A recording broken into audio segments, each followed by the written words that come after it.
Oh, hello, and welcome to Ardente Rigamortis. I'm Review Cause, or Review Cultist. I'm Mikey. D stands for elf. I mean evil. And I'm the Grinch in yellow, or the gamer in yellow, whichever intro you're wanting to roll with here. And we're here to discuss those internet stories, most creepy and most pasta, and for the end of December, and SCP-Cember, most SCP. For tonight, we have SCP-2935, otherwise known as Oh Death. Oh, Death, you're so silly. Yeah. So yeah, Christmas is over. We're all getting off of stuff in our faces with turkey and getting presents and shit like that. Oh yeah. So we're back to but we're on our last leg of SCPs for SCP-Cember.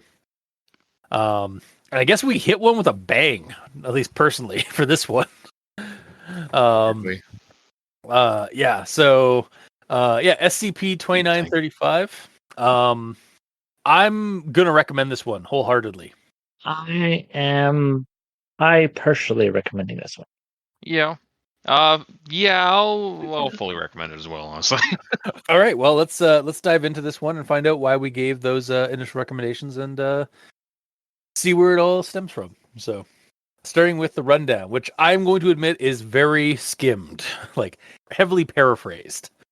So, SCP-2935, first off, is by djkaktus. That's with K's. On the scp-wiki.com website. Every time. It makes me smile every time I hear that website. Yeah. That website address. Yeah. Yeah. Otherwise known as the SCP Foundation website.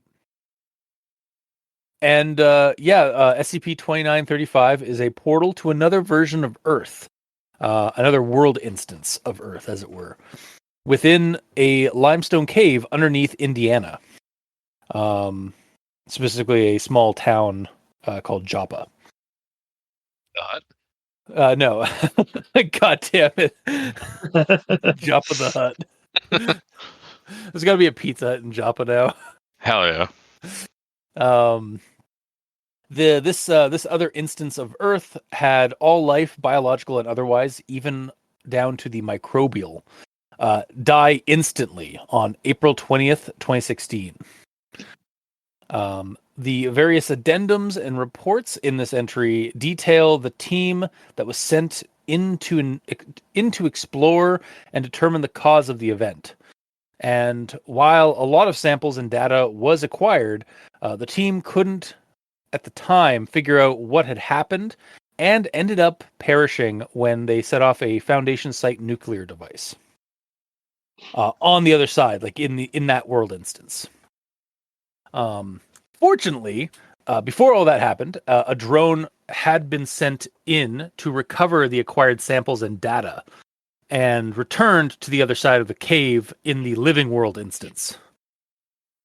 Through the data, it is revealed that an SCP agent, in fact, the Dead World's version of one of the team members from the living world, a guy named Keller, had gone into their instances, into their world instances cave portal, as per Foundation instructions from their side, prior to the death event, following the same kind of signal that alerted the SCP agents in the living world instance. And although he went into his portal earlier than the current team, and it appears that the death anomaly was triggered upon his return to his own world instance. Being the last person in his world, they locked themselves in a cell within the local SCP Site 81 and killed themselves. This person was discovered by the team according to the reports that are in the entry, but at the time it wasn't really known how he had ended up in that cell to begin with. So it all kind of came back. It all came together at the end when we looked through the data that was recovered. Finn, that's the quick and dirty of it, basically. It's an instance of the world that's accessible through a portal in a cave under Indiana, and has since been sealed off because the SCP Foundation on this side, the living world, doesn't want that whatever caused the death world to happen again. So Yeah. we're just going to seal that off.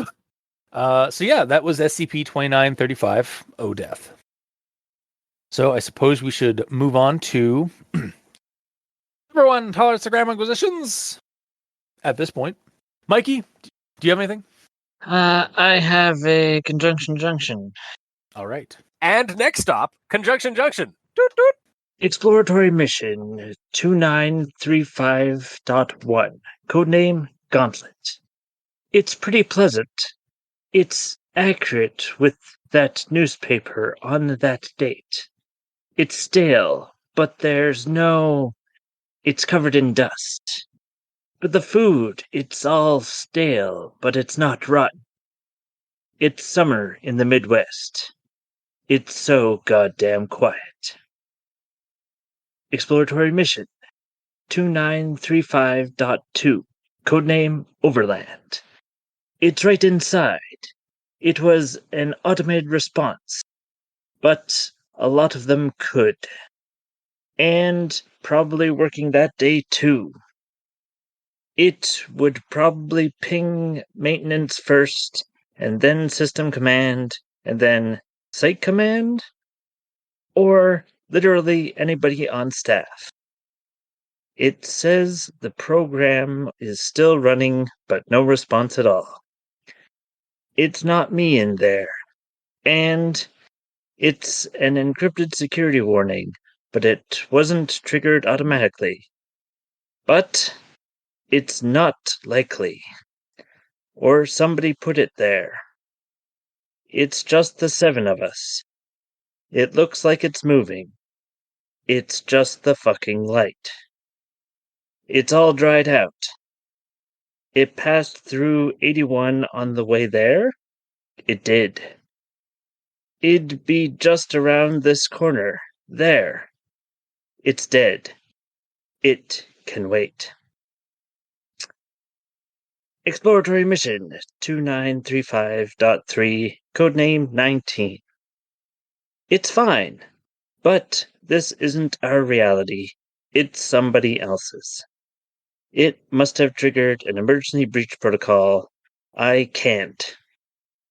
Data source. Encrypted security warning recovered from Site 81. Decryption of source revealed a hidden audio log file. Transcript of the file is below.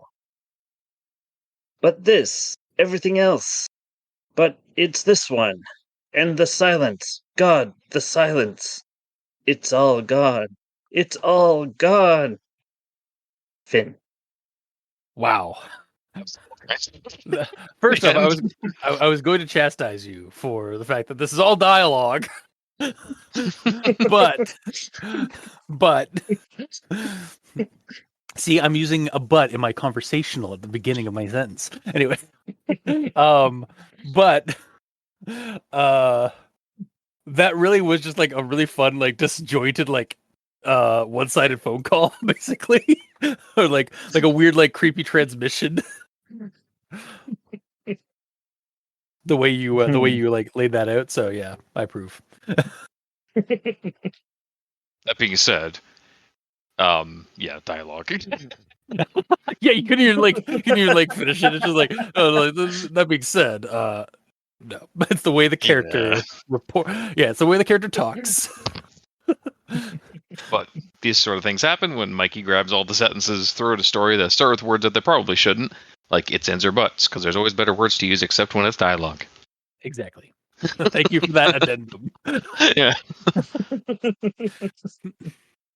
All right, then I suppose next up is the grammar in yellow. I don't really have one. I think one of my notes is somewhat grammar related, but it's I don't even know where it is, so I'll get to it when I get to it. Oh, okay. Stay tuned. Yeah. You'll never know when it's happening. It's just gonna show up. Well, then I guess we'll move on to the actual thoughts, which is really kind of the bulk. Like I have like at least 4 pages of notes. Okay. So I'm going to start off with the image/map and the location disclosed in the entry. It is. So Joppa, Indiana, is a real place, and based on cross-reference between the image provided in the entry and Google Maps, which may even be where the map from the image comes from. It's Salem Church Cemetery is likely the church that's referenced as this limestone cave being underneath, kind of thing. I wonder how many people have actually visited the location because of this SCP. Go to Joppa, Joppa, Indiana, just because because they're like a fan of the SCP Foundation and they saw that this was an actual place. Certainly something I would do. Absolutely. Also, I looked at it. Also, Joppa, Indiana isn't too far from Indianapolis, where Gen Con takes place every year.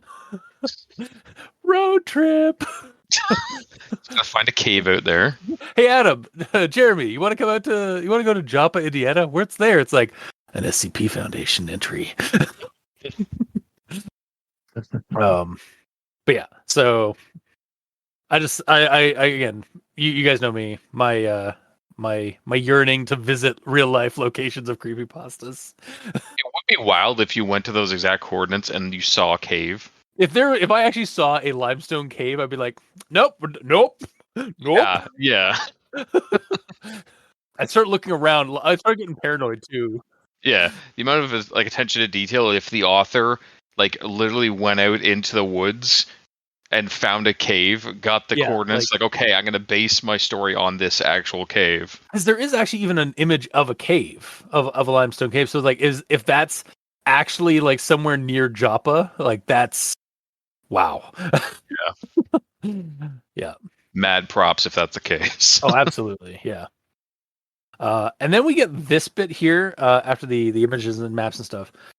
So afterwards, the Site 81 personnel contacted Site Command. So Site 81 in this sentence is a link to an entry on Site 81, which is basically supplementary material about the site, its staff, the SCPs it contains and researches, and the history of the site, complete with images of the area, one of the directors, and map layouts of the facilities. That one. I could easily see using that, this document, this other site entry, as background information, background material for playing in a Midwestern in a Midwestern space in a game. This gives enough information to jump into to run a scenario, even a campaign where you're agents working at Site 81 in Indiana and you're dealing with SCPs around the Midwest. Wow, I missed this whole page. This is fucking awesome. It is so fucking extensive. I'm not even gonna lie. I sent after I finished reading this, I sent this to Adam and Jeremy from RPX because I was like, guys, Jeremy lives in Indiana.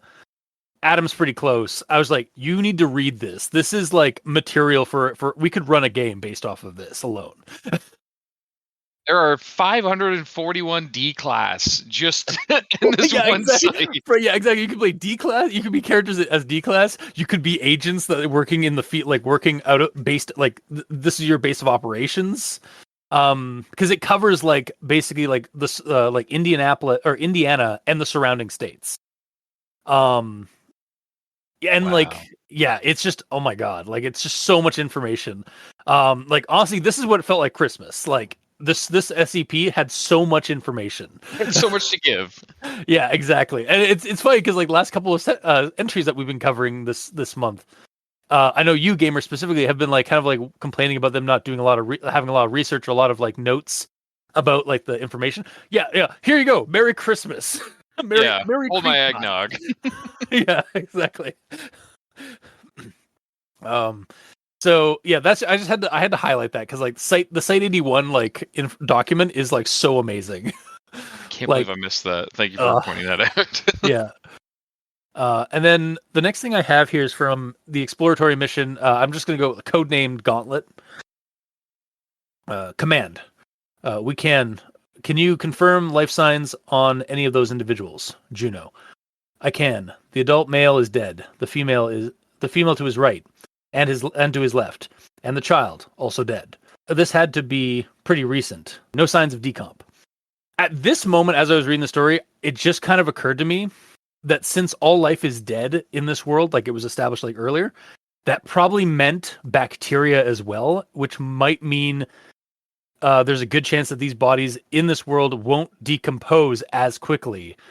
And then later in the story, it confirmed that. Yeah. Like the story eventually, shortly late, or like a little bit later in the document, somebody even brings that up. It's like microbial life isn't detected.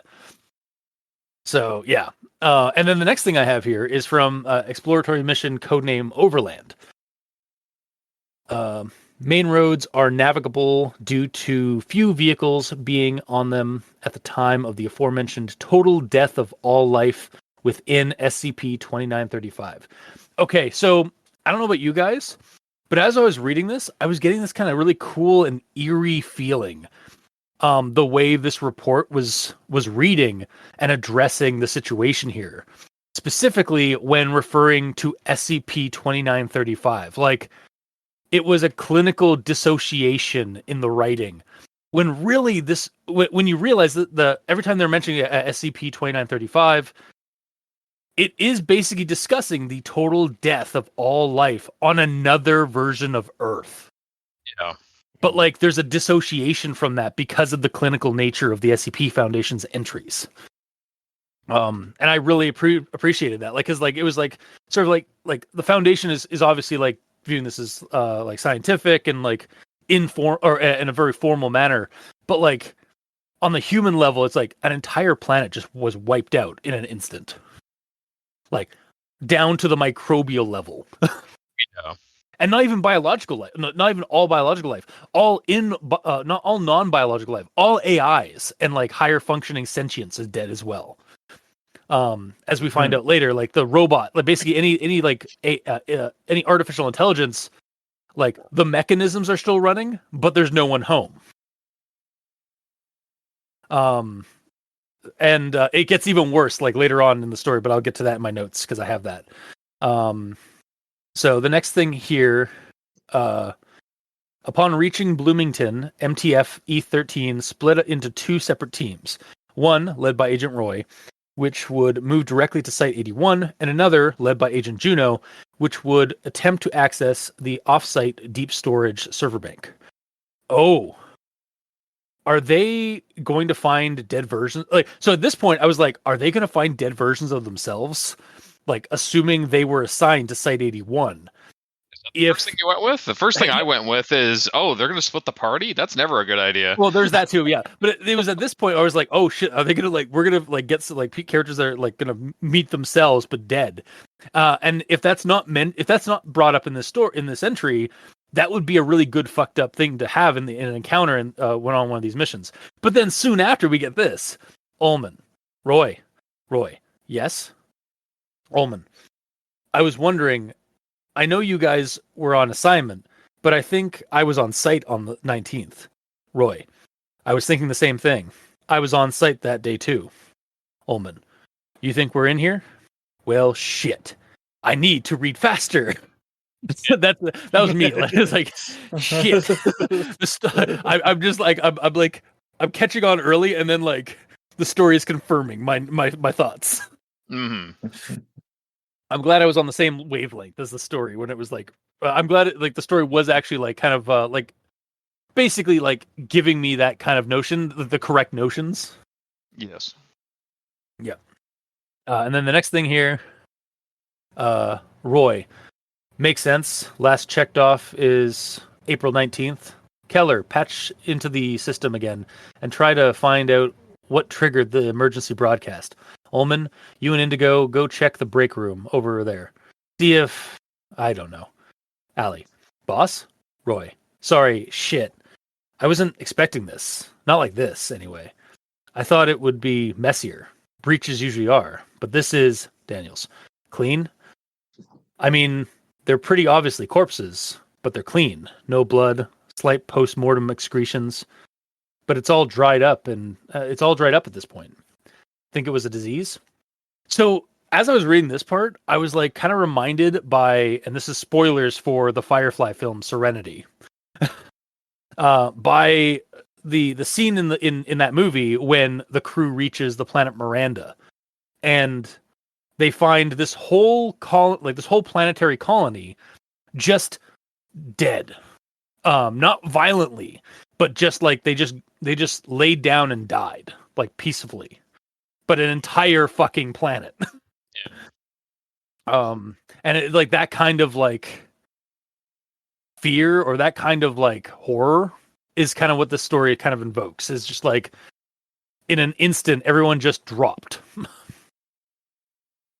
And like these poor souls, this team is basically like just having to like deal with that kind of creeping dread. Basically, like that's kind of the incitingness. It's not like a true horror, but it's like a creeping, over-encompassing dread that's like slowly filling in.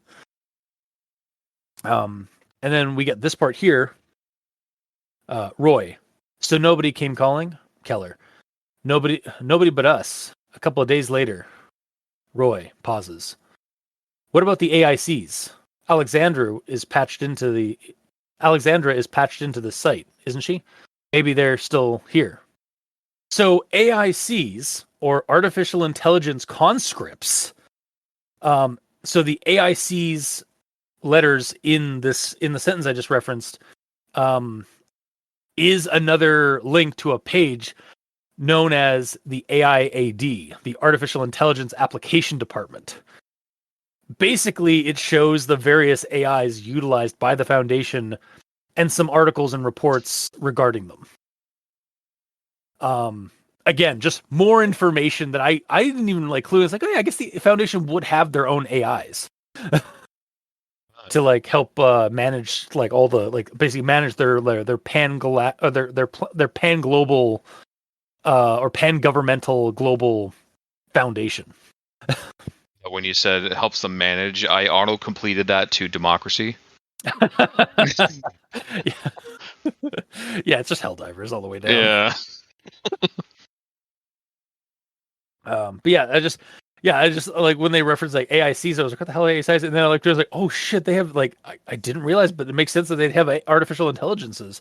And again, like the fact that those AICs in this world instance were also wiped out is even worse. And it just like it was like there was like stepping stones, like all right, all biological life is wiped out. Where like we get signs of that in the beginning. Then they go to check computer terminals and they find out all the AI, all the digital life are basically all wiped out. And then they go down to the SCP cells. And that's even worse. Yes, that's a bad time. Because because there's just because like at first I was thinking it's like, oh no, we're gonna like this is bad because like they gotta shut this down because all biological life is wiped out, but there's a bunch of SCPs roaming around. It's like, nope. That biological life too. It turns out the SCPs are the skips are not impervious to this event. Also, is that the first time we've heard that term? Yes, I was gonna bring it up later, but yeah, like Roy actually references like, all right, let's head downstairs then, see what the skips have been up to. And I was like, it took me a second to realize that skips is slang for SCPs because it's like basically like how you'd like say SCP, how you say SCPs like just as a word. It's the skips. It's just fun. That's so fun. I fucking love it. I absolutely fucking love that. Yeah. Like I'm surprised we haven't come across that before, but that's just such a fun. We haven't heard like too many, like informal stuff through the writing because it's all like documentation or like sometimes there's incident reports with actual voices, but yeah, never like nicknames and stuff like that. That's actually a really good segue for what I was going to reference next. Good. Which is You're welcome. Just the narrative of this. So yeah, we'll go with this quote I have. Allie, you guys get the feeling we're getting mind wiped after we get back from this? Daniels, why? Allie, this has to be a huge breach of informational security, right? I mean, hell, I could go look and act this as sock drawer and tell you whether he prefers boxers or briefs. Who knows what else we could get into, accidentally or otherwise. Roy, senior staff doesn't have as much functional knowledge of the skips at their site, believe it or not. The important stuff is locked down on the network, and the really important stuff is kept on vinyl somewhere. Regardless, you don't need to go snooping through his journal or anything. Pause. Or then there's a pause. Actually, I take that back. If you come across a journal, pick it up. Wouldn't hurt. Allie. Amnestics hurt. Straight. You wouldn't know either way. Yeah, I was just eating this entire thing up.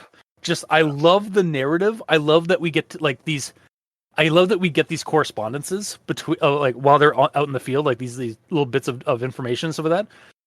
I just love all of the transcripts here. Like, I was just reading this like for the pure enjoyment, and then I would occasionally have to remind myself I should take some notes. Yeah. And then the next thing I have here, since I covered the skips part, the next thing I have is team begins to check safe class containment cells. Indigo, SCP-2951, that big fleshy thing.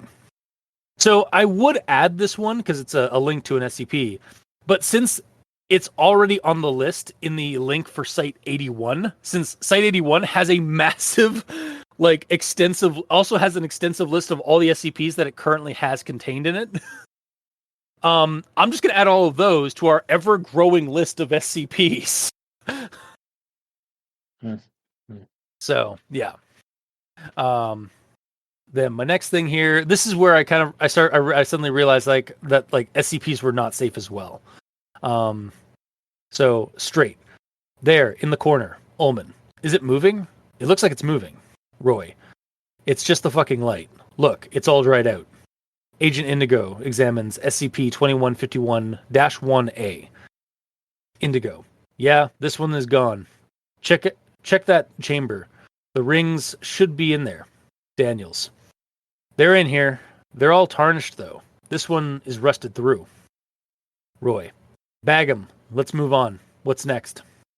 So I was starting to wonder, oh god, are we going to have to deal with duplicates of SCPs from a second Earth kind of thing? And it's no, they're also not exempt. And also not even that biological life is wiped out. And so if they're biological, they're wiped out.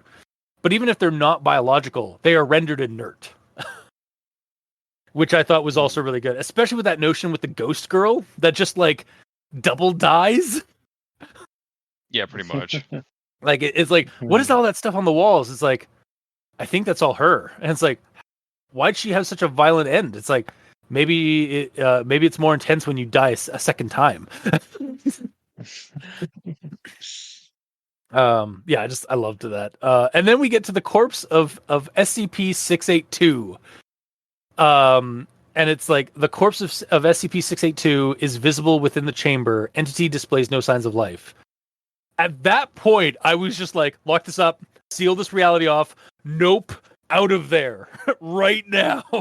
Yeah, it killed 999's friend, the unkillable grumpy lizard. Unkillable grumpy lizard. This also made me realize that this reality's SCP-999 is also dead. No, he's not. We never see it. Yeah, it's not confirmed. It's not confirmed. SCP-999, little yellow goopy guy, is still. But then, what's worse? Him being dead, along with all the other things in this world, or being the last entity alive, alone in this dead world? Yeah. With no one to hug. Yeah, that's true. Death might be preferable for SCP-999. Or maybe he's in the other world because he killed this world and he's that's enough. I'm just going to chill now. I'm just going to be a really nice guy. Yeah, yes. In this world, he was SCP-666. And in the next world, he's SCP-999. Nice. Yeah. But yeah, I was very sad when because first off, it's also I love how they reference oh shit, the lizard's here. Wait, the lizard was transferred through Site 81? Yeah, only it was need to know. I didn't like know, but it's like, yeah, it was need to know. We didn't want the staff knowing about it. And it's just like it's like, wow, yeah, I love how it's like they're referencing the lizard. It's like, you know who it is. Yeah. As soon as it referenced the lizard, I was like, oh shit, it's SCP-682. And the fact that he also died in this event, it was like, fuck. Like, that is known for not dying died. Yeah, exactly. And then we'll move on to the next thing I have here, which is from Exploratory Mission Codename 19. Keller, I'm having trouble getting... Our connection isn't great down here. Keller. Broken, just like the mask was earlier. Keller, who's laughing now. No, you can blink, it's fine. So again, a moment of recognition and dread filled me, much like 682 and or like the reference of the lizard and stuff. It filled me here, where specifically with the blinking part, and it doesn't specifically call out the name of it, but I suddenly realized, wait, SCP-173 is dead or inert. And because SCP-173 is that statue that is like in a corner somewhere, and if you blink or if you like don't, if you take your eyes off of it, it will suddenly appear. It'll suddenly like come at you and snap your neck. It's the infamous SCP. It's the SCP that like everyone kind of like recognizes as an SCP. Yeah, like it was, like, when I think of SCPs, I think of that. Yeah, like that is the SCP that like started it all, at least in my brain. Yeah, for sure. And yes, it does. And it is confirmed that yes, it is basically it is all but confirmed that it is SCP-173.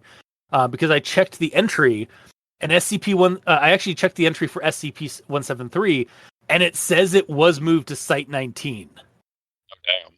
So like it's actually like this is actually again it just shows like the great correlation and like canonizing of SCP entries, that they can like have that kind of continuity. And then question in regards to 173, did they ever try destroying it?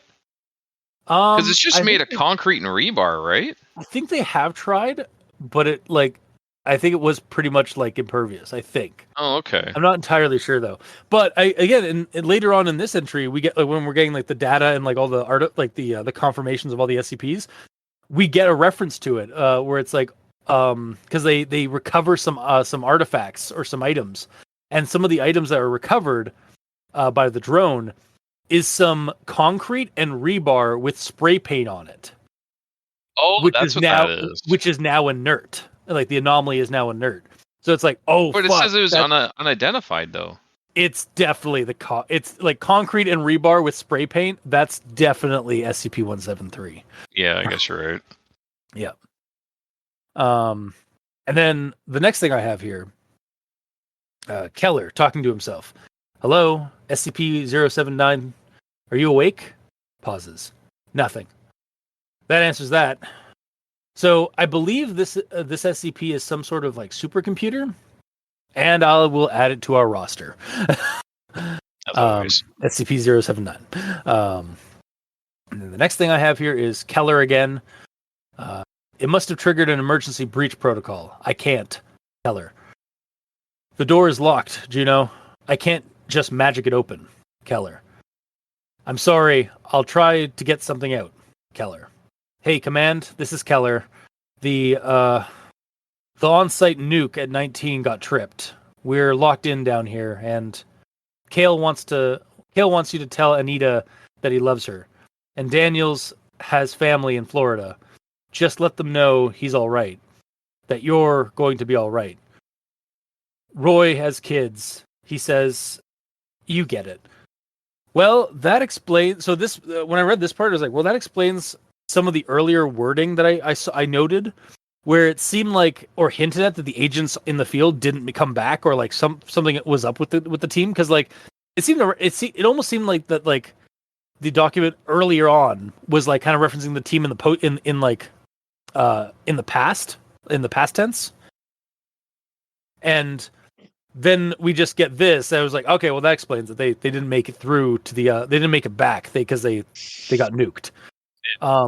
Also, word of the day after reading all this, fuck. Because like I found myself constantly saying, it's like, oh shit, that's this thing. fuck. Oh, that's what's going on. Fuck. Like just this whole dead world is just like fuck. And then we get this. This is during like this is from the drone like information. After half an hour, video link is reestablished. Drone begins to descend. GPS determines that drone is near Site 19, roughly 35 kilometers northwest of Lansing, Michigan. We are getting a lot of geographical intel on SCP operations with this one. Like, I'm so used to redactions. I was gonna say I'm so used to redacted information, but like this entire entry is not is declassified. But like so in this entry it's all like declassified, and like it's all like giving us so much information of like places you can visit in our real world.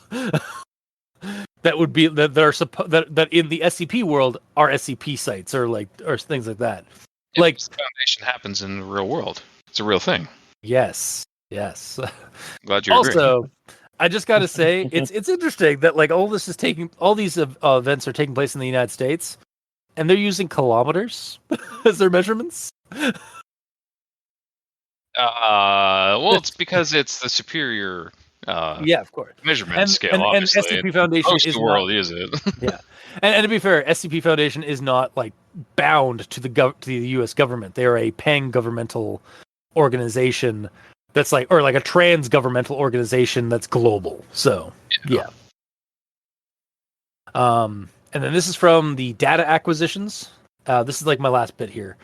This is kind of where we get some of the revelations of like what happened exactly, like, or what triggered the event, even if we don't know exactly what happened. So this is from Keller, or like this is from Dead Keller.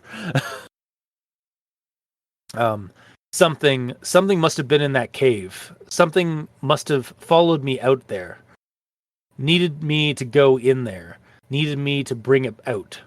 Let it loose. Let it do to my world what it did to that. Maybe it's me. Maybe it's Maybelline. Yeah. Maybe it's me. Maybe I was the reason. Maybe I am death. If it was in there and I brought it back, then I am death. I've got myself in a containment cell, jammed the goddamn door shut. I'm gonna put a bullet between my eyes. Everyone else is dead. What's one more? Fuck. Back to the fuck. Yeah, like so as I'm understanding this, as soon as this other Keller entered his version of the cave, like to investigate a signal for his foundation, he found another dead world instance. He didn't go to the living world of the of this entry's like team and stuff like that. He went to another dead world instance. Oh, really? That's what I'm guessing, because originally I thought, he went to our world, found it alive, and then came back and killed his whole world. But I think it's actually more like he went into the portal and went to another instance where that world was dead, and then came back and killed his own world by accident. No, explain it to me. Okay. Yeah. So there's three worlds. Yes. Okay. There's the dead world. Okay. The world that Keller came from, and the world that E13 Manifest Destiny came from. Yeah, the SCP, the for the living world like instance, basically. Yeah. So okay, I see. So Keller, in his world, was the only one able to respond to the signal coming from the cave. Yeah, because he was they the went closest. into the cave. Yeah. And we don't know if he was disoriented or not, because he might have just gone through the cave and like, oh, I'm back at the entrance, because of how close it was to the event happening. So from there, he went back and found everyone dead. And that's where he locks himself in one of the cells. And then later, E13 Manifest Destiny goes to the dead world. Yeah. And finds Keller. Yes. in one of the cells, and he goes, "Well, I wasn't here that day. Why am I here?" Yeah, no, yeah, that makes a lot of sense. Really. That is reference. Yeah, no, that's what I'm getting. But like, I'm wondering if like, so initially I thought like he'd come to our world, or to like for the sake of like clarity, when I say our world, I'm thinking the SCP world that like Manifest Destiny team came through from, like where they originated. He came to that world through the portal, and on his return back to his world, he triggered the anomaly and wiped out all life in his world. No, and that's what. Well, that's what I assumed as well. Yes, sorry. Yeah, that's what I assumed. But then I realized, no, he went to another world that was dead, and then came back through and maybe triggered the anomaly in his own world by either bringing something back from that world, or it was just the anomaly of the portal. Like as soon as he comes back through, he sets off that instance, basically, or sets off that trigger. Well, but at the same time, you're going through the cave and you exit from what you think is potentially the same entrance that you went in, because it is the same. It's just in another world. It's in another reality.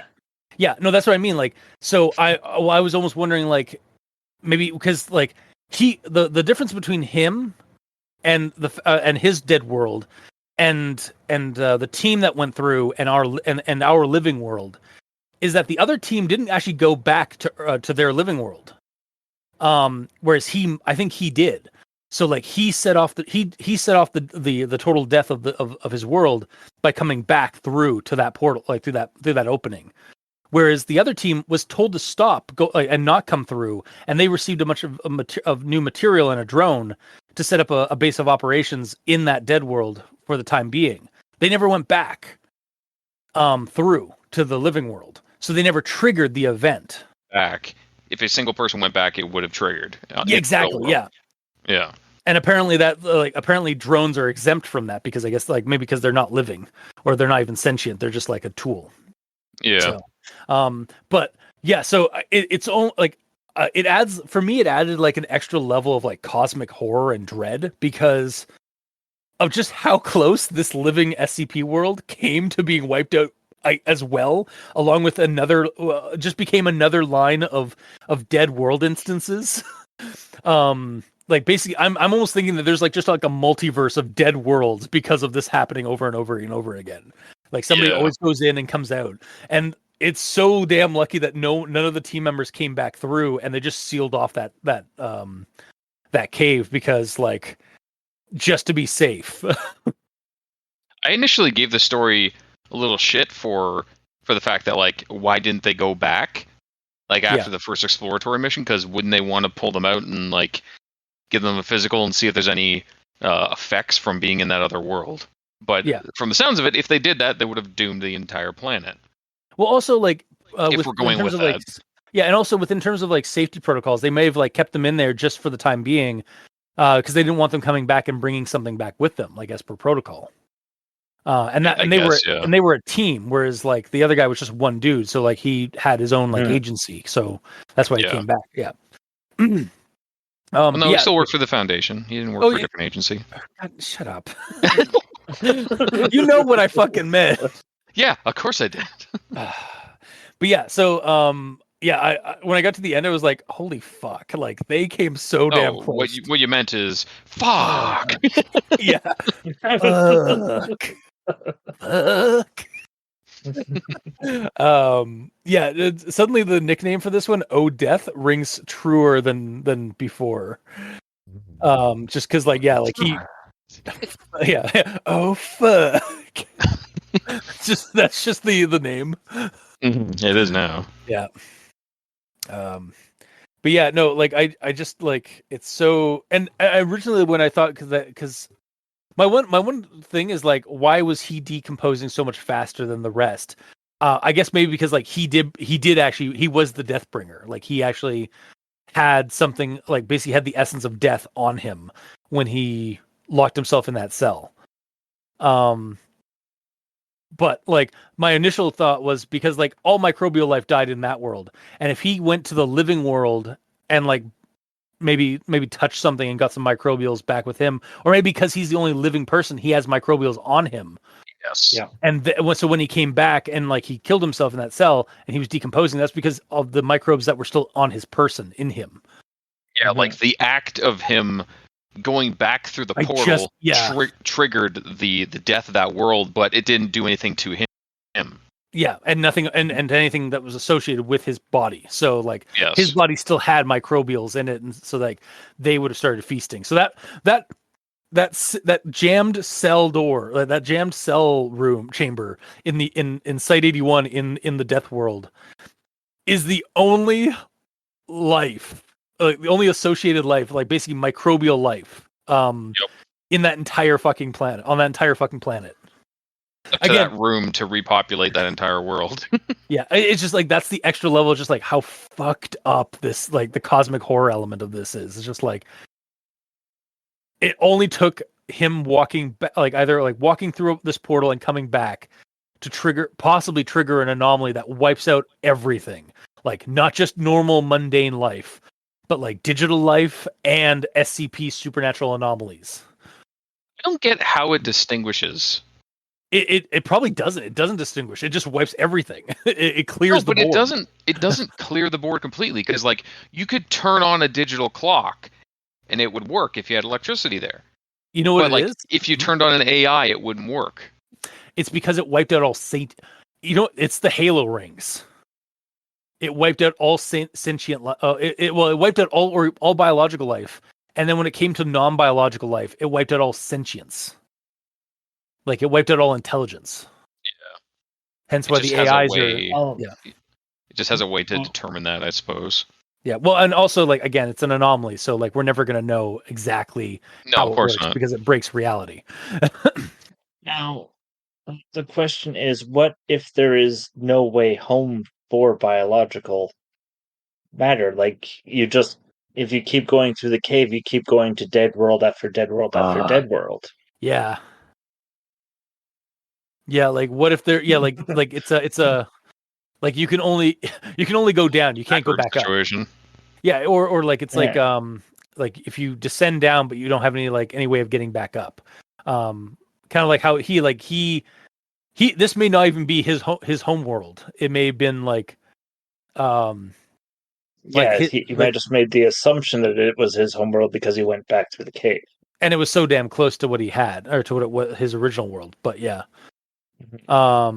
it's sort of, again, it's a thought provoker of what might have happened. But that's kind of the point of it.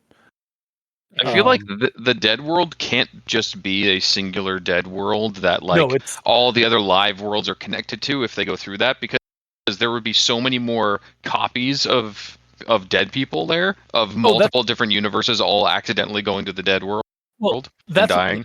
I don't think that's the case. I think it's like really just like it's like, again, it's like a copy after a copy. It's basically like the multiple world theory, like where it's just like every time you do something, your action creates multiple realities, right? Like multiple copies of the same world, but like in those worlds you did something slightly different. Yeah. And it's kind of, I think that's what's happening here. It's like basically there's just a long line in the multiverse of just these dead world instances. These save instances of the world where like the world just ended completely and utterly. Again, just death just chugging along. It's like that meme where like death is just like walking from like down a hallway, and like there's blood seeping out of different rooms, and then he's just going to the next one. Like he's just like murdering like everything in one room and after the other. Again, helping the whole like death name that the story has, or this entry has. Mm-hmm. But yeah, that's my actual thoughts. Fuck. Fuck. So, Mikey, these stands for evil. Yeah. I like that there are multiple realities. It's what gets me though is that the AI is affected, because AI is just code, and if they can access files on a computer, they're using the operating system, which is just code. Yeah, I think it is though. Like the AI is, because it is code, but it has emulated like higher brain functions to a degree. It has an intelligence to it that's like, it is an evolving kind of code system.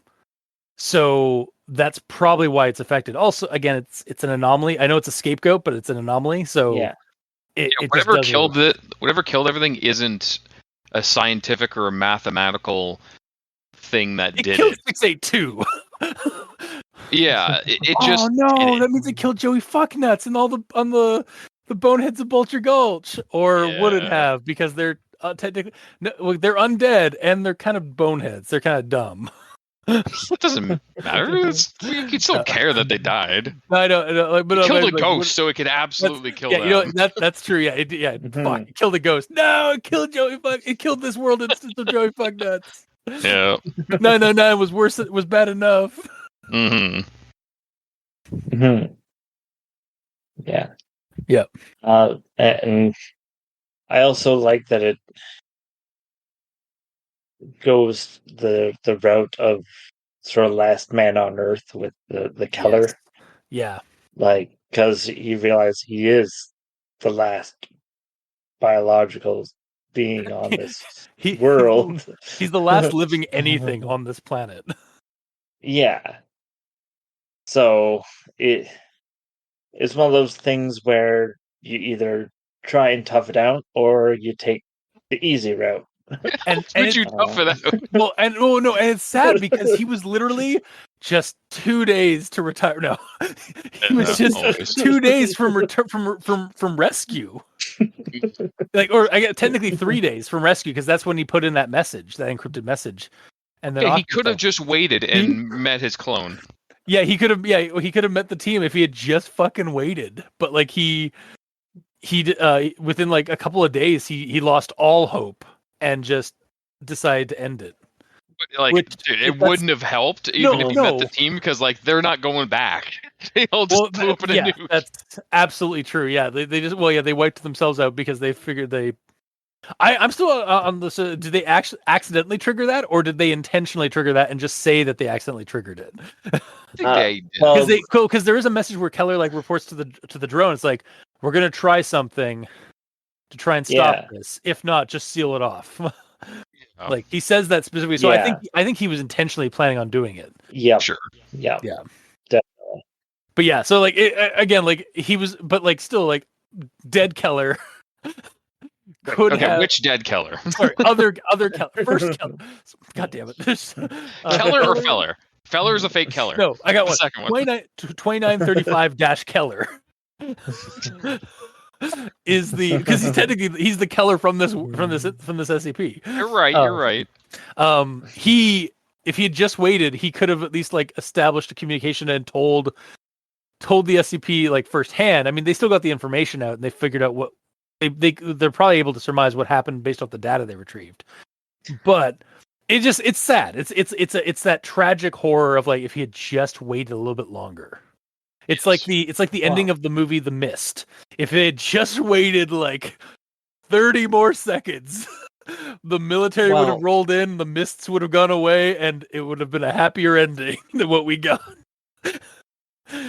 Well, the other thought process is that the quote unquote dead world only reaches out when everything is dead.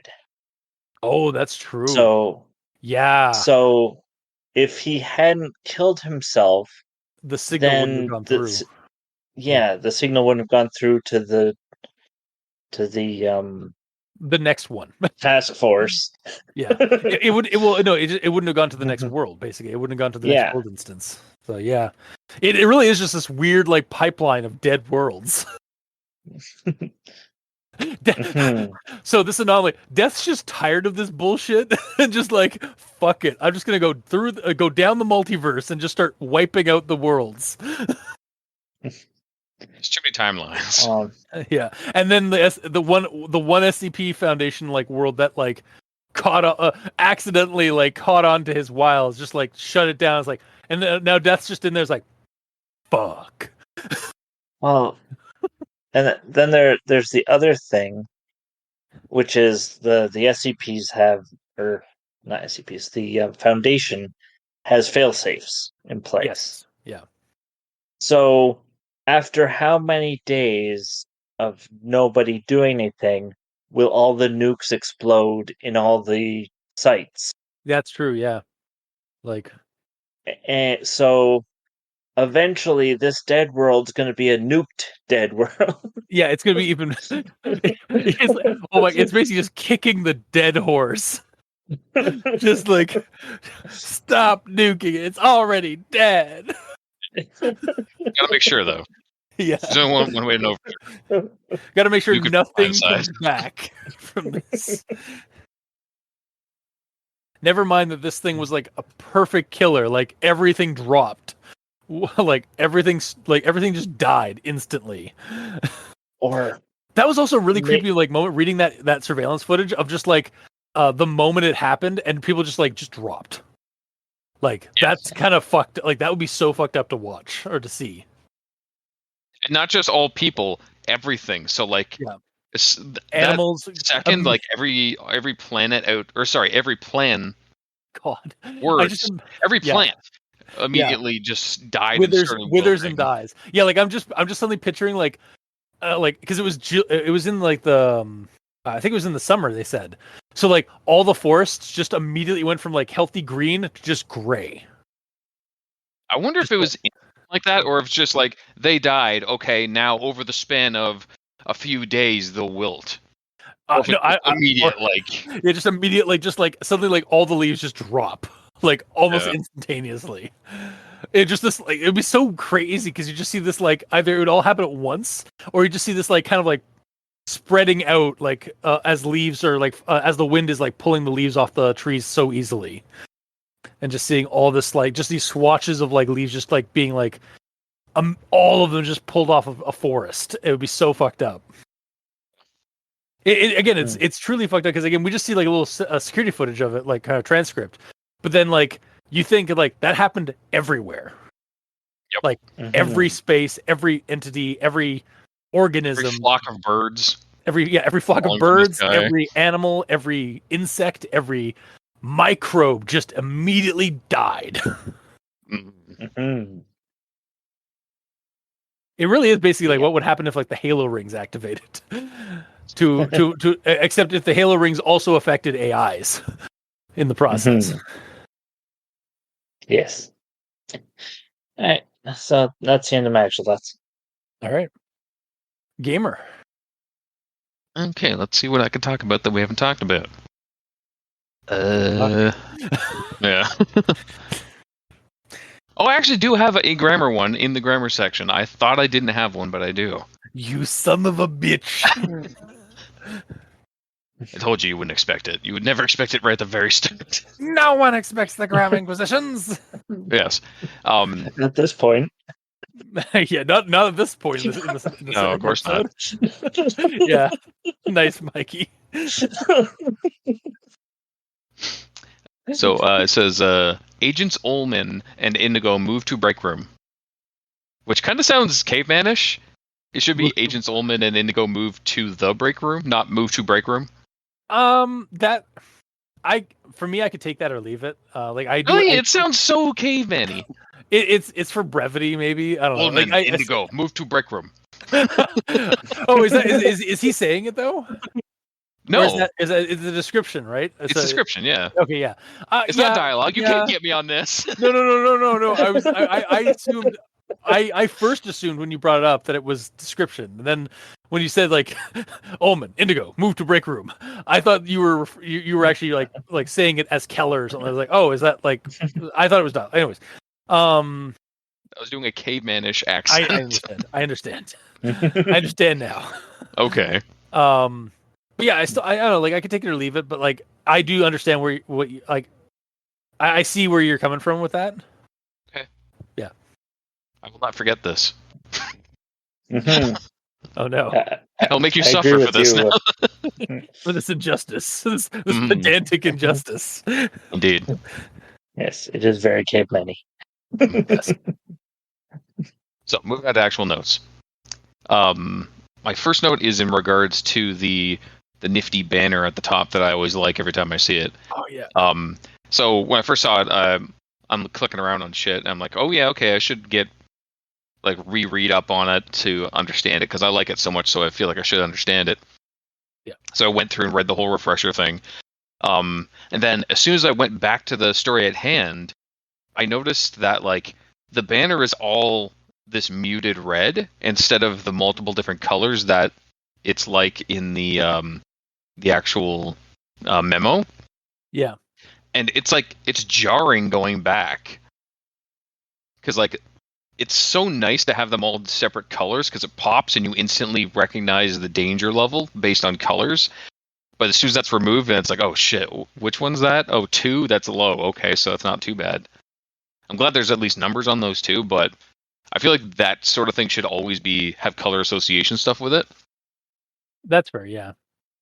And furthermore, I feel like they should be in color, but also I feel like they should have picked colorblind friendly colors as well. Because I know there's 11 types of colorblindness, but at least the most common one, the red. the deuteranomaly one, is the most common one. So if they pick something for that would be cool, I suppose, for in world. Mm-hmm. And then at the top there's the DJK banner that you can click on and actually see the title. What? Yeah, click on the DJK. Motherfucker! It's blocked. Yeah, there's more clickable things. Hang on, wait, it's blocked for me. It shouldn't be. There we go. Okay, it's because I went to open it into another tab because sometimes my my computer, my browser will just send me to it in the same tab, and I don't want to have to go back. Okay. So, either way, there's a little blurb there by the author and a link to the author's shit. And more important, yeah, that's where I saw his image and everything. His avatar. Oh my god, is he an SCP? He might as well be. Just this cactus with a military some kind of military, some old timey military uniform, with lots of medals. Yes, but most. Sorry, hang on. DJ Cactus, the based god. So yes. I think he is actually an SCP. Yeah. Regardless, and most importantly, it says the title of the SCP on the SCP website or on the SCP page because it says when you click on that SCP-2935-O-Death. So I didn't have to go back to the main screen and search for 2935 to find out what the name was again. I always have to. Amazing.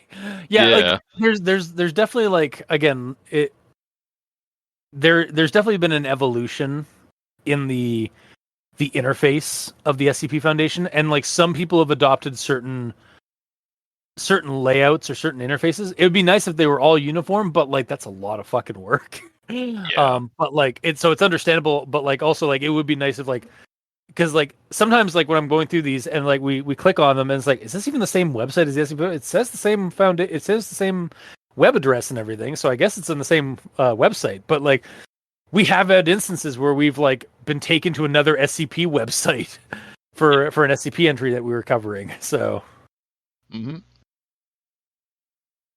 But yeah, I definitely like this more graphical layout interface. It's nice. Mm-hmm. Also, the last bit about this DJK section, the FAQ link is broken, by the way. Okay. Just want to point that out. It goes to a info bar of how to make links, basically. It's an example page. It doesn't actually go to an FAQ. I wonder if that's intentional or if it's just maybe something that needs to be fixed. Probably needs to be fixed because that ain't no FAQ. That's fair. Regardless, I will move on. So much knowledge in this. There's so much. There's so much intel. Also, whenever hang on. Before you go, before you continue on, whenever you open this entry, this SCP entry, there is an animation that sits up around containment class, disruption class, all that, where they all just pop onto the screen and load in. Oh, they do. With a cool sliding animation. Whoa! It's so good. It's such a cool bit. As I continue hitting F5 over and over, watching it again and again, like I'm a child. It's so good. Sorry. It's just so good. It's such a good, like, cool, like, it's like a subtle animation. Yeah, that's nice. Yeah. But speaking of, the overall presentation of this SCP is fantastic. Like, at a glance, even it's awesome because, like, it has a banner I love. It's got a nice image with, like, a list of the site, the director, the research head, the task force, like, all that shit's up front. It even has the map of the location, which, like, all this really grounds it in reality. And, like, all of which would give SCP employees a really easy way to get that quick information. Just if they wanted to say, oh, who's the site director for 2935? Actus, that's right. And they could put it away without having to read through blocks of text to find that. Also, I just realized the I'm guessing. So when it's under assigned site, it says USINBL site 81. I'm guessing that actually stands for United States, Indiana, Bloomington.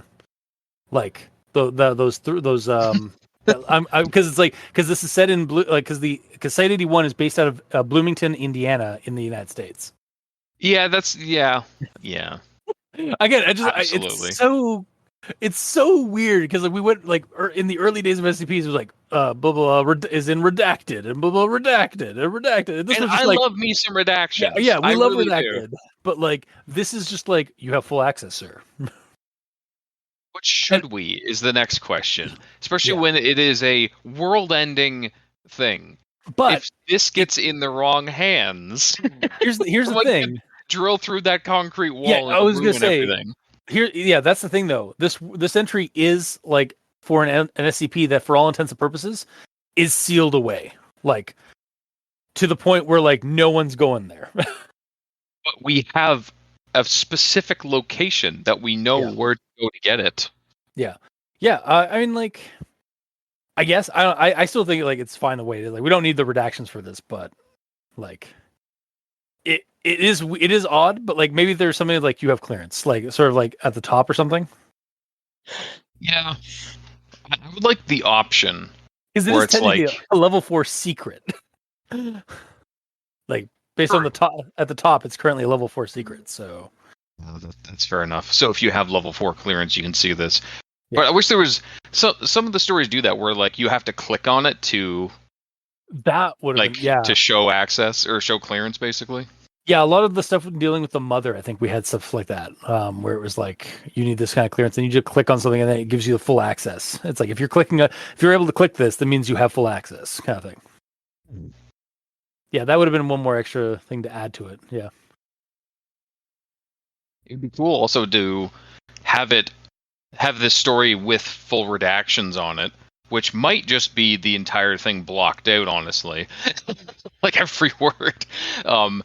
But then have somewhere where you can click to unredact it. Yeah, declassify. Yeah. Yeah. Just mass declassify. But I'll move on from that. Yeah. So when I read this, SCP-2935 anomaly is a near exact replicate reality of modern Earth in the year 2016, with the primary exception that all life ended on April 20th, 2016. And then the Foundation found it because of a signal being detected, so they flew a drone into it, basically. Yeah. As soon as I read that, I immediately thought of the idea of, like, what if they didn't actually fly the drone into the cave, but they flew it out of the cave? As in, like, who says that the cave is a replica of our world? Like, the main world might be a copy of it? Like, we might be the anomalies? Fuck. Yeah. So, like, in the actual reality, so, like, maybe someone in the original reality knew that the world was going to end, but no one would believe them. So, like, they somehow managed to make a backup that was running parallel to the real reality, which is our reality. It's running on it's based off it's like that theory that, like, we're living in a simulation, like the universe is just a hologram.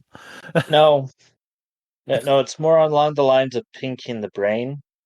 Where, you're right. Yeah, where Brain makes a giant paper mache version of the Earth and a ladder between it and the Earth. And then everybody moves to it, and then an asteroid comes and destroys the actual Earth. Yeah. So he's saving everyone. Yeah. That's exactly what that then. Yeah, exactly. Yeah. Wow. If you want to be critically silly, yeah. Like I was going for like the more like the weird thought provoking theory that like we're living in a simulation and the universe He's is technically being accurately silly right now. He's being quite critically silly. Yeah. With, referencing the Pinky in the Brain. Or sorry, Pinky in the Brain. So yes. But yeah. Either way, that's just like the way my brain went. Aha, yeah. My brain, Pinky and Brain. Basically that like it could be the reason that the original reality was wiped out was because of ours being made, even like so the Doomsayer basically group or a group of them managed to initiate contact with some demon of some kind, and he gave them the power to quote unquote save humanity by making a parallel universe, but in doing so that allowed the demon to like consume everything on the Earth, so it's like a self-fulfilling prophecy situation. Yeah, you basically just created a group of interest that the SCP Foundation is looking into, codenamed the Preppers. Yes. It's just a group of preppers who's made a pact with some kind of anomaly to create a bunker world. Like a backup world. Would they be the Preppers or would they be the Doomers? What, okay, Doomer. Okay, yes, absolutely, sir. Yeah. Instead of "Oh Death," it's "Okay Boomer" or "Okay Doomer." Yeah. Man, we need to start writing some SCPs about this. This is like more like I need to run an SCP based campaign like that where you're dealing with a group of interest called the Doomers. I am 100% on board with this, motherfuckers. See, I originally another thing that I actually removed from my notes, but you brought up something that kind of like hints to it. Yes. One of the things that I had thought of when we were like getting the revelation about like the guy going through the cave and like coming back to his world dead and such, was I was wondering if it's like there's another kind of like weird cosmic theory of like our reality is just a dream. And when the guy who's dreaming it wakes up, we die. It all comes to an end. So, like, what if the anomaly is him, and he was the anomaly the whole time in his world, and so when he went out of his world through to another one, he effectively killed everything that was in his world. Like all life, like all the people, all the dream figments and stuff like that in his world, he basically just ended as soon as he cut them off by going through that portal. And then when he came back, he found them all wiped out. So he was basically like it's sort of that thing where like he was the protagonist of his own world, or he was the anchor point. And as soon as he left his own world, everything in it ended. Yeah. What would have happened if he was just killed in his own world? Would the same event happen? It might not. It might actually. It might have, or it might have. Like the anchor point might have switched to somebody else. Yeah, because he was still in his world. So like, but like as soon as he like left his world, it's like the strings were all cut from everybody, from everything. He's the Avatar. He's the last Airbender. I don't think that's how Avatar: The Last Airbender works. Yeah, man, because like he dies, he gets reborn. Reborn. In that case, yes. It's kind of like. But if he dies when he's in Avatar state, then there's no more Avatars. AKA, if the guy leaves the planet, there's no more him. It's like a mix of Avatar: Last Airbender and like Wolverine from Deadpool and Wolverine, because he's an anchor being. And Marvel's doing that whole thing with anchor beings, whereas like if an anchor being dies, their reality eventually dies, like along with them. But in Marvel apparently it takes like thousands of years. But in this case, it's like if an anchor being like is removed from its universe, that universe's inhabitants just all instantly die. Yes. Also, I've not seen Deadpool and Wolverine. Thank you for spoilers. It's not a huge spoiler. It's brought up pretty early on that he's an anchor being. So yeah, the anchor being like idea is brought up pretty early. So okay, neat. Mikey, you sound like you were going to say something. No. Oh, okay. Cool. AK, All I right. lost my train of thought. So. No, I'm sorry. I'm sorry. You're nuts. I'm an asshole. Yodelo. Anyway, yeah. So, gamer, you continue on. I am. My next note is in regards to the time of death, where it's like, I was originally going to ask how they knew the exact time of death, but especially by the end of it, they have like actual evidence, like video evidence. Yeah. Yeah. It's so good that It's they like, got that.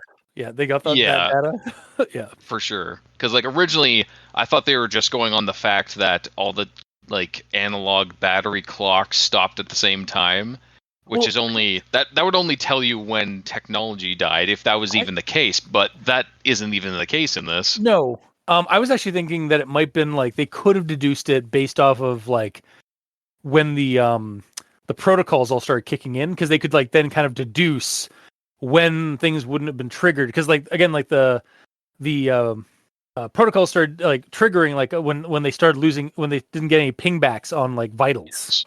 Yeah. So like they could have deduced it in that, but it wouldn't have been nearly as like well, it does say between the expired sometime between the hours of 300 hour and 400 EST is what it says. So, but then we get data later on that like basically shows them like when everybody just dropped. So, But yeah, either way, this note was very early on when I didn't even know that technology still worked in that world. Yeah. Fair. Yeah, because wasn't it the one person's watch that broke when they fell because they died? Yes. One of them fell from a height of some kind that broke their watch, which stopped the watch at that exact time. So they would theoretically know the exact time, and yet it still says a vague bracket of 3 to 4 for some reason. Yeah. Yeah, well, yeah, and that's the thing, like, they're security cameras, so they could have just brought it up, the footage. Yeah. And it should have a timestamp. Plus, we have all the pings back of actual times. I'm trying to find it. Where the hell? Yeah, it's at the very end. It's at the very bottom. Like with honestly, I was also considering like it's like why don't they just check like the security cameras and stuff, that like go back a couple of days and find out like where this guy or what happened to this, like how this guy got in and stuff. But then I realized that's all in the servers which they retrieved the hard drives from. So yes. Also, in regards to the pings, I believe they said that at certain periods throughout the day, the computer tries to ping stuff. Yeah. To see if the transmitter's okay. So it's not like the second they die, it goes off. It's just the next time it pinged was at 3:13. Yeah, there would have been like a rough. It's like, oh, there's a problem. Yeah. Yep. Yeah, that's why like early on I was thinking like the vitals, like the ping back, but it would have been more of like a vague time frame of when like people died, because like it would have been between the previous and the next ping back of vitals. Yes. So well, but there was also devices that were monitoring the life signs of the SCPs. Yeah, it's true. So as soon as that stopped, like, oh, the vitals are down, like that's where the errors start forming. It's like something's wrong, and that slowly works its way up, right? Yeah, if it wasn't going to ping off of all of the employees suddenly dying, the second any of those SCPs went down, they would know for sure. Yeah. Also, we're back on the SCPs for a second. Would it not have been like really sad, but like also really kind of cute in a sorrowful way, if SCP-682 died with 999 hugging him? The feels. And would the team have recognized 999 because 682 was kind of drying up as like a husk. So, and 999 is just a little blob of jelly. So like, wouldn't he have dried up? So like he might not even be recognizable as 999, but he might have been there somewhere. Well, you're explaining what triggered the O death. Yeah. Well, yeah. We're assuming that. Oh, yeah. We're contriving that that SCP-99 is in fact the harbinger of death. Yeah. That SCP-999 slipped in from the other universe into on Keller when he came back and just like wiped everything out, and then it's like, and then I guess hitched a ride on the drone to come back to our world. I don't know, maybe. We're going into the weeds and kind of like just making our own SCP entry at this point, or story. We're making our own SCP tale at this point. But no, 999 can never do that. He is a good boy. Probably. Anyways. So moving on from there. So early on we get the automated message that says this message will broadcast from April 20th, 2016 until blah blah blah, and then it cuts off. Yep. I feel like that's a little convenient to like get the date of the world before they even went in. Like, do automated broadcasts like that actually say that this broadcast will play from this date to that date? Or is it just a broadcast that plays with no date related to it? No, I'm pretty sure it would. Oh, again, this is also the SCP, so they have like those kind of like contingencies and scenarios kind of already. Yeah, they'll have protocols than other things as well. Yeah, fair. In case this gets out, in case some alternate universe comes in or something else happens, like the date is blah blah blah, and then just Sorry. And also it could have been encrypted using a different Foundation encryption than what is normal. Yeah. But still had the basic "there's something wrong" message. Also, I just kind of realized maybe that broadcast, like the update to it, like that it's April 16th, blah, blah, blah, might have been like the AI, one of the Alexandra's like last message out, like last like update before she expired. Like the AI. Maybe, I don't know, but it depends say, like, if the AI died immediately at the same time as everything else or not, or if they like got taken out later. Well, and that's the thing, like without warning, expired sometime between the hours of 0300, 0400. And yeah, like it does, like we do get evidence that shows that like everything died instantly at the same time. Yeah. But did the digital AIs also drop that just as quickly? We don't know. Yeah, it's up in the air. Yeah. I'm just kind of speculating about like how it updated with the date and stuff like that, but that might have also just been an automated system. Yeah. Seems like it is, but I also don't know why it cut off. Maybe that there's only like a certain amount of like recording time, and then it would like start repeating the message. Kind of like how a message machine, like you only have a certain amount of time to relay a message when you're in an answering machine or in like a voicemail. I don't know, man. Yeah. I feel like if it's an automated message, they would just have that message set. Although it changes dates and stuff before it sends it out to make it relevant. But yeah, whatever. I'll move on from that. Doesn't matter. Okay.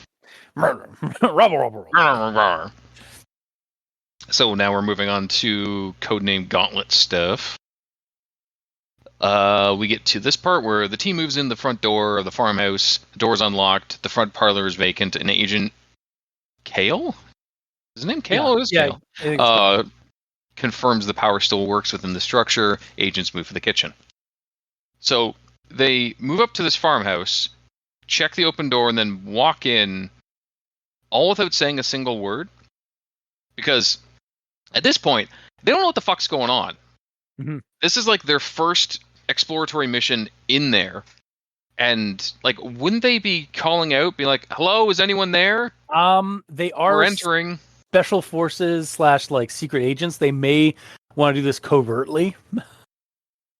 Okay, but if you walk into someone's farmhouse and out in the middle of the sticks without announcing your presence, you might be met with 12 gauge. Well, that's why they're doing it cautiously and with their guns drawn and stuff like that as well. Is what I'm kind of visualizing it like. It's like them just like infiltrating. So if this was another universe that they went into and they were just checking for samples, and if these people were alive, they would have been absolutely fine just gunning them down to get data. Maybe. I don't know, man. It does. Yeah. Unfortunately, in this one, this is on Gauntlet, right? Like I know in the very first one.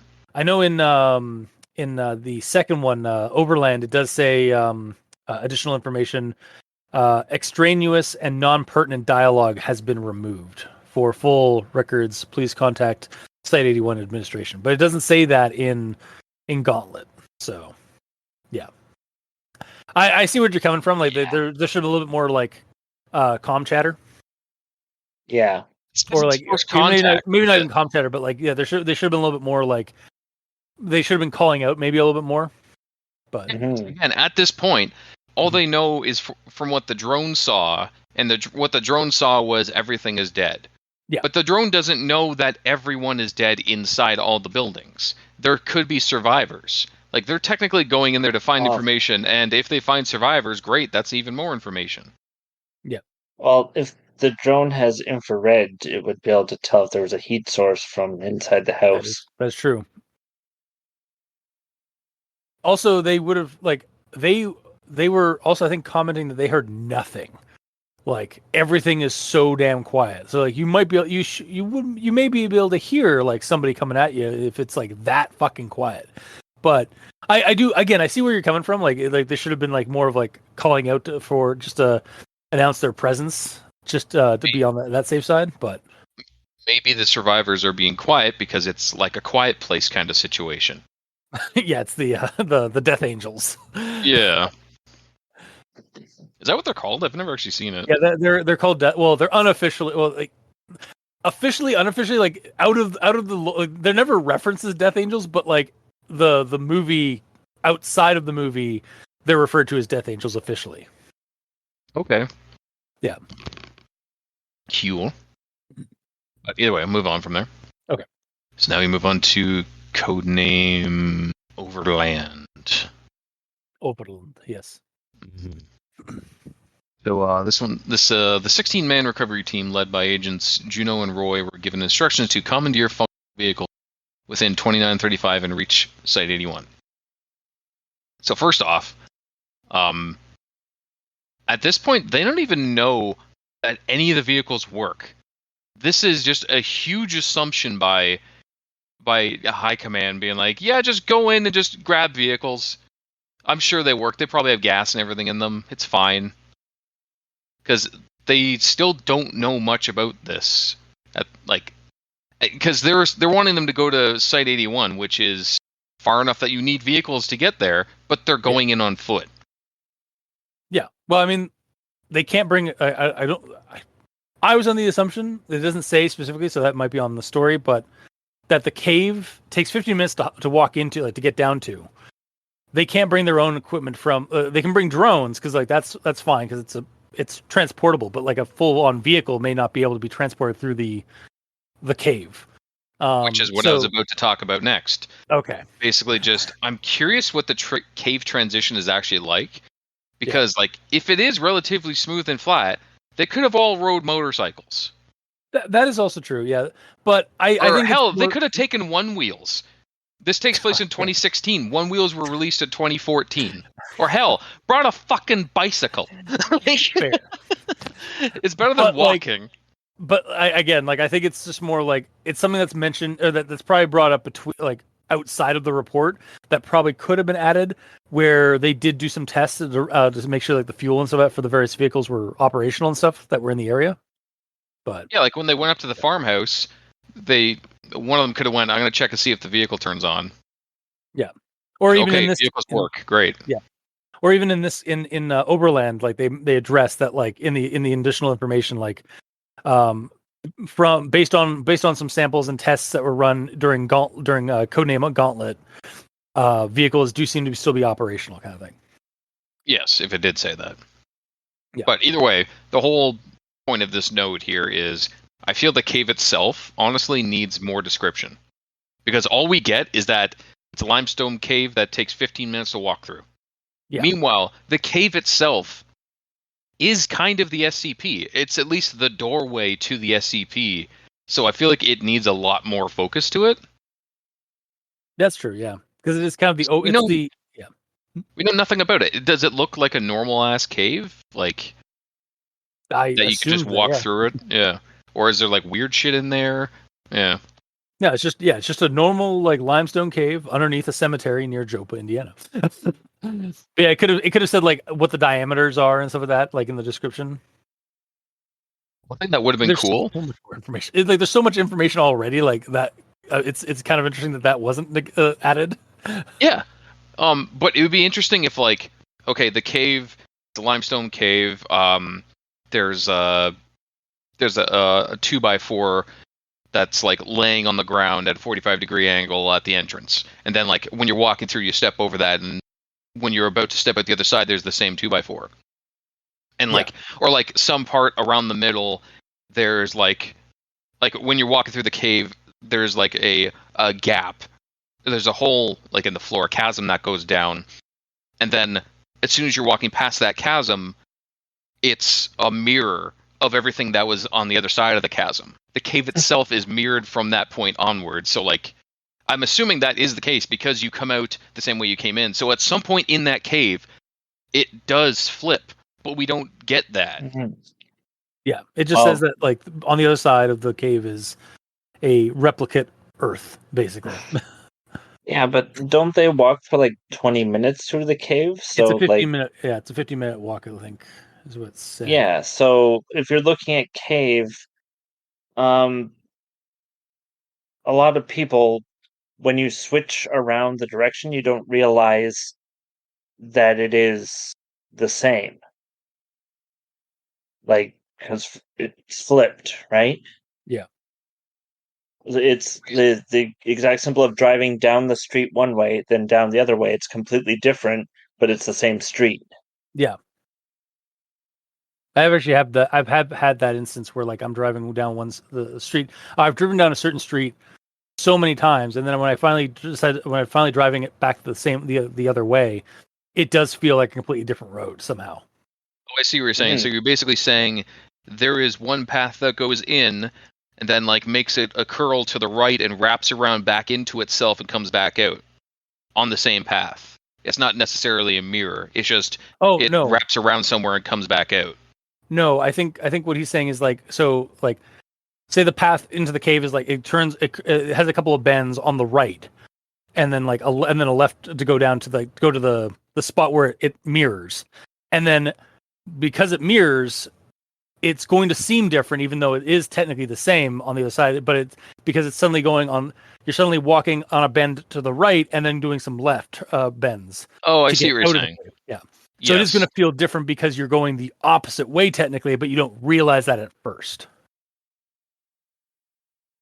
Okay, that's fair. Yeah.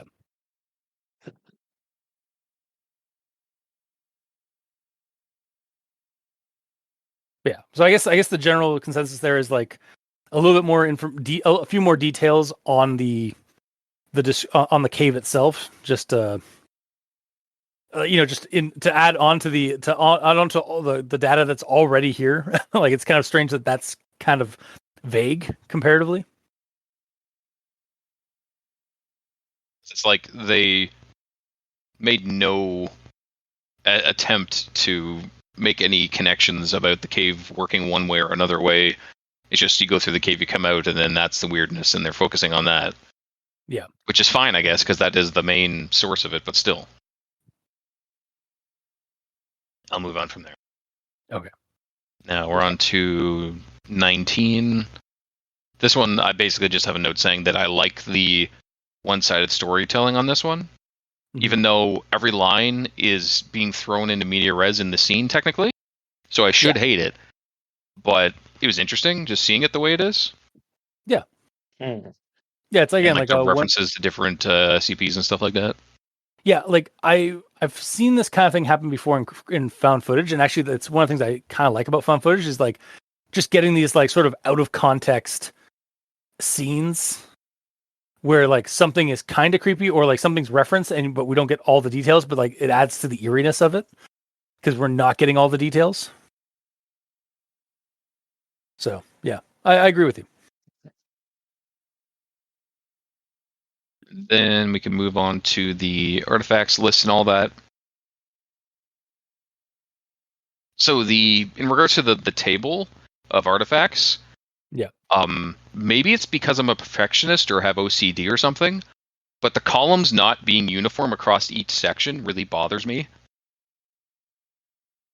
Specifically, okay, artifact. The artifact column, the width of that. Now scroll down until you see the artifact title again. Now it's wider. Yep.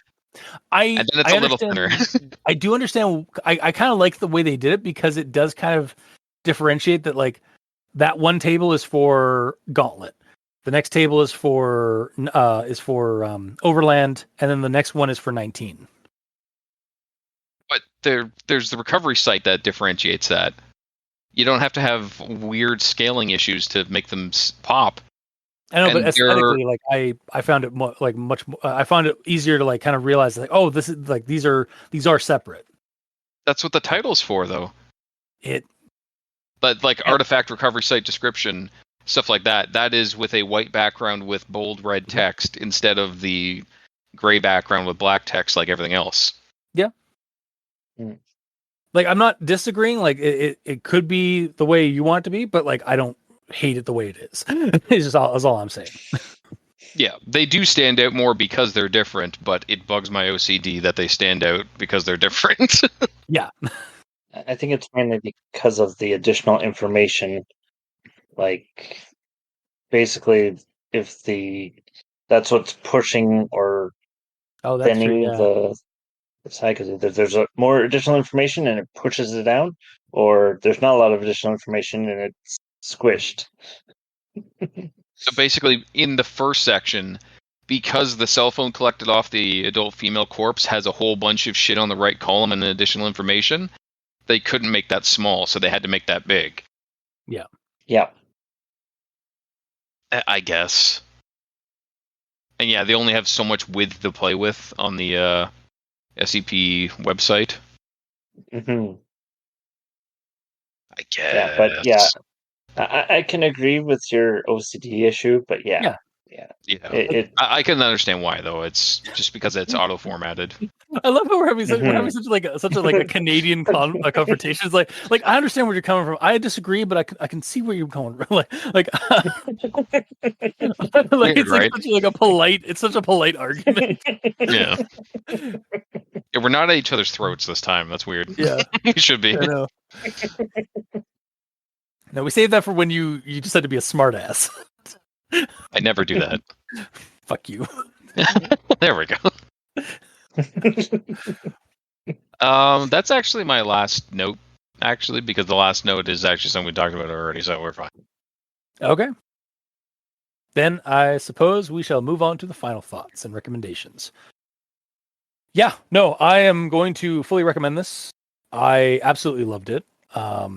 If not for the really interesting mystery and the compelling read through the various logs and documents and links, the inspirational material to use this for other stories, maybe other SCP entries, like use this site 81 as like a backdrop for like another SCP entry that they're like moving into the area or they're investigating, or even again gameable scenario or campaign fodder for like a tabletop RPG. Just with the sheer amount of information that is given on various Foundation locations and operations. Like I just fucking loved this one. Like, again, like we talked about like last couple of entries, we were like kind of complaining about like how there's a little, we wanted more information from those entries about like what's going on, like, about the SCP entry or like the tests that were being done. This one just technically still did. Yeah, you still did, but like this one for me was just like, ho ho ho, here's your gift. Yes, absolutely. Here's this massive gift. Yeah, no, I absolutely loved the read. Yeah. It's a tragic, creepy, cosmic horror thing.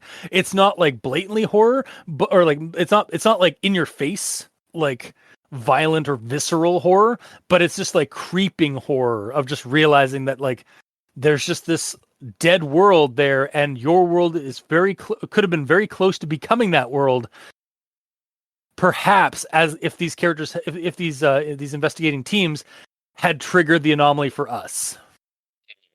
And like, it's sad that they died. Like, it's tragic how they died and stuff like that, but it was ultimately for the greater good. The greater good. Greater good. So yeah, I loved the read. I loved this entry. I would recommend this to other people. I would certainly even recommend. I have recommended this to at least 2 people because I might actually run a campaign sometime either on RPX or One Less Die, our sister podcast, set in the SCP universe where you're playing agents or D class in the SCP Foundation out of Site 81. So, yeah. Oh man, that means that the lizard's there in Site 81 in the living world. But that also might mean that might mean that 999's there. Oh, 99. Yeah, no, 100%. If I run a campaign and like if 682's there, 999's not far behind. I might even have it like, all right, we're transporting this character. It's like this huge, heavy, like cargo helicopter coming in, and it's just like this, like multiple people like surrounding this this containment cell. This containment cell is like, all right, let's get this in. Let's go. Like checking everything. Like got guns out, checking it, getting it in, like loading it in, and then just like somebody walks in and just like opens a lid, and little yellow goopy guy comes out. Like you think it's gonna be like a horrible like one of the horrible SCPs or some kind of like weird thing, and then they just get like and you're the D class that has to open the lid to let it out. As soon as you open the lid, immediately you are pounced. You get glomped. Yeah. By this really cute SCP that just wants to be your friend. And you suddenly get like a euphoric feeling because you're like super excited, you're super happy. Yeah, no, 100%. Like again, I loved it. That's my recommendation. SCP-2935. Probably one of my favorite SCPs. I will say right now. Just with the sheer amount of information that we get about the SCP world. But I digress. Mikey, these stands for evil. So, I just had an idea. Oh no. That's never so, fuck. What if this world, or the dead world, not that it died on April 20th, but was created on April 20th. But and basically it was created as a copy of the world and all the beings on it, but whatever created it doesn't understand life. If we didn't have surveillance data that showed that people were walking around and then they just dropped? But it copied that data. Yeah, I do understand because so you're saying it basically took a save file at that time, and then it loaded that save file and but because it didn't understand how to make all the NPCs work, all the NPCs just ragdolled. Yeah, we're thinking the same fucking thing because all I could think like if we didn't have the audio, if we didn't have the footage that that stated that they were moving around and stuff, I absolutely was just envisioning just suddenly like the camera just suddenly comes into existence and just people like just like ragdoll to the ground like from a standing posture. Yeah. They were all T-posed and then they just oh yeah, they're just again it's just like they're in a simulation.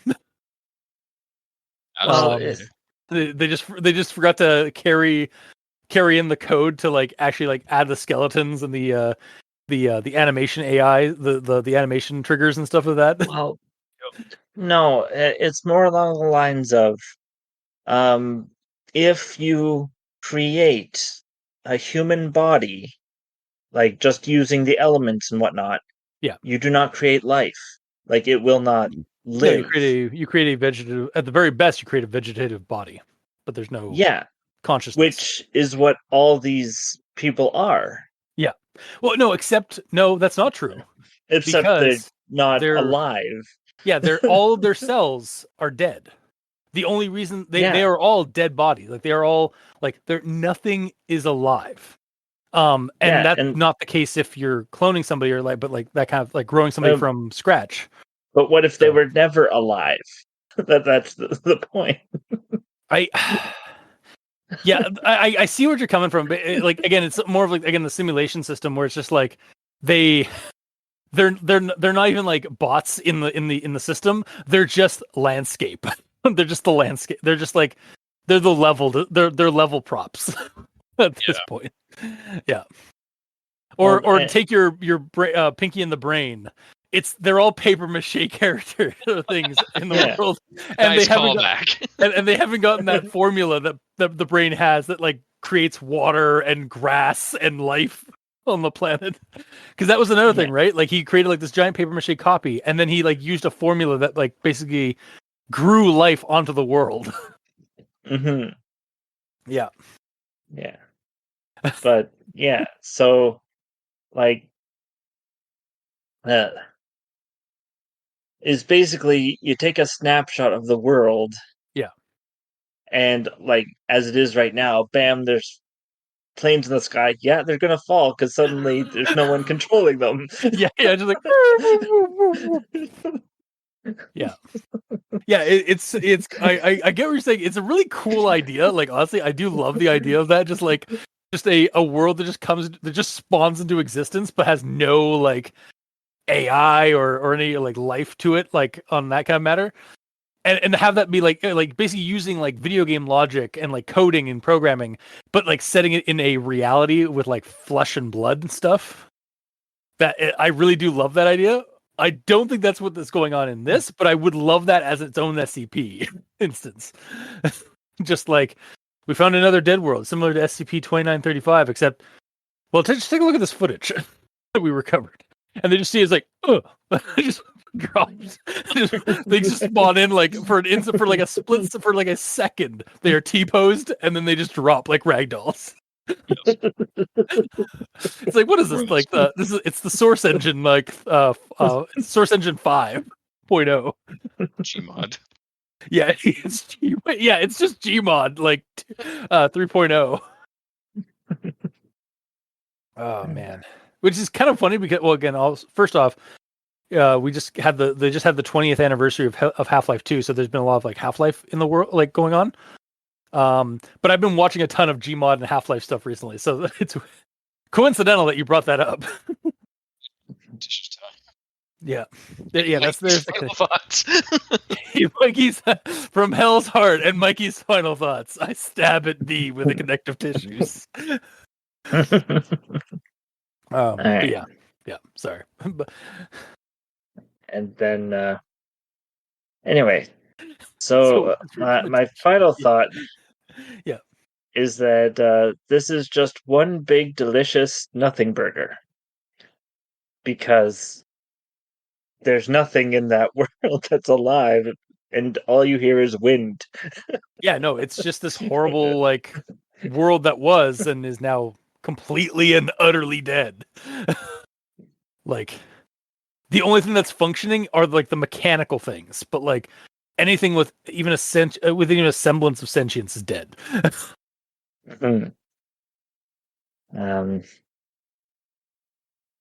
So yeah, I'm gonna switch mine to a full recommendation. Yes. Holy even it's a Christmas it's a post-Christmas miracle. Even though, as Gamer pointed out, they should have been talking to the farmers, even though they were dead. There's some room before they knew they were dead. Yeah. There is some room for some additions or some modifications, but I mean, like those are pretty minor. We can't all be Who Was Phone, but this is pretty close. This is very close. It's no Joey Fucknuts, but it's very close. I mean, like for an SCP entry, I cannot state how much I loved this one for like just the amount of detail and fodder that was here. Yeah. The only thing that would have made it like absolutely perfect, like 100%, if Joey Fucknuts is the lone survivor who showed up. It's like, hey guys. Why'd you survive? I don't know. I could really use a friend. So lonely. That was patient 0. Oh no. He's the antithesis to having friends. Oh guys, he's the avatar of loneliness. That's why he needs a friend. All right, well, Gamer, your final thoughts, recommendations. Yeah, good stuff. I hated it. Did not enjoy any of this. Understandable. Yeah. No. Yeah. Yeah. They didn't call out to the people, and they didn't describe the cave. Yeah. It absolutely ruined the entire my immersion was gone. Yeah, it's just like from right off the get go. Yeah, no, it's understandable. Like it's just it's a piece of shit. Like total waste of space on the internet. Like yeah. Can I be more sarcastic? You could try, but I don't think you'll get any further than that. Yeah. But no, obviously, joking aside, I really enjoyed this read. The couple of little glaring flaws I found. Little glaring flaws. You heard me. To your OCD mind. Yeah, exactly. Weren't enough to actually wreck my enjoyment of it. I love the amount of information. And there was more information that both of us didn't even realize. You didn't realize that you can click on the very top. I didn't realize that the entirety of all the information from Site 81 is just there. Yeah, and it's such a good read too, because it's the entire history of how that site was founded and created, and the operation, the operational staff and the directors. You get to exactly how many directors there were and when they retired, and the new director took up leadership. So fucking good. So much detail. Yeah, love to see it. And I'm gonna agree with you. This is probably one of my favorite, if not favorite, SCPs, just because of that. Because there's not much that I want more out of this. They've done basically everything that I love about SCPs. They even have some fucking callbacks to classic SCPs like the Lizard, 173. Yeah. I'm also honestly really curious about the Ghost Girl. I'm looking forward to reading that one, honestly, at some point. Because I don't know that one yet. So, but spoilers, there are thousands you don't know yet. Oh, I mean, yes, you're right. But I'm still at this point I'm pretty fluent in the big ones. So yes. Yeah. All in all, I will fully recommend it because it was really good. All right. Wow, really just ending 2024 with a bang. With just a banger. But yeah, so I guess that'll do it. So full recommendations all around. Definitely going to use this as fodder for a campaign or a game, at least a scenario at some point down the road for a tabletop RPG. Because I feel if you're gonna run an SCP based campaign or one shot or something like that, this is something to read for sure. Yeah. Any of our listeners out there that are tabletop RPGers, hopefully there's some of you out there, and I haven't just been screaming at nonsense to people for a year or two, for years at this point. Oh god, he's talking about tabletop again. All right. Oh god, all right. Yeah. But yeah, no, seriously, this is definitely a read worth checking out. Just for the amount of information that you can get for the world, or for a local for an area that you can familiarize yourself with and utilize for a setting like that. So, yeah, I guess that'll do it for this week's episode. So if you like what you heard, or if you didn't, leave us a comment in the comment section below where this gets posted. We're all on Twitter. Mikey is at the E stands for evil. The Gamer in Yellow is at the Gamer in Yellow, but that's that W at the end because his name is very long and he's not always there. He's barely I'm there. almost never there, honestly. Let's be real. But when he is, that's his moniker, his username. And I'm at Review Cultist. I'm also on Blue Sky at Review Cultist, so you can send me messages there too. And you can also send us emails at aldenterigamortis@gmail.com. That's ALDENTERIGAMORTS@gmail.com. Where you can also leave us suggestions for other creepypastas, SCPs, spooky things. You creep it, we'll peep it. Yeah! And if you'd like to help support our show financially, you can go to Patreon. Select the backer you'd like to support us at. We have special episodes, early access, and extra content. To all our patrons that are helping support the show, thank you immensely. Seriously, for helping keep those hosting bills at bay. We very much appreciate that. And to all our listeners and the authors of these stories and SCP entries, thank you immensely, because without your listenership, it'd be like screaming into the void. And without your authorship, without these SCP entries, the amount of written work that you put out there online for people to read and enjoy and get spooked by and get creeped out by, we really wouldn't have much of a show because we'd have nothing to talk about. So thank you. Until next time, I have been your host, Review Cultist. I'm Mikey, the U stands for evil. I'm the gamer in yellow. And this has been Al Dente Rigamortis. Happy SCP-Cember. Sleep well.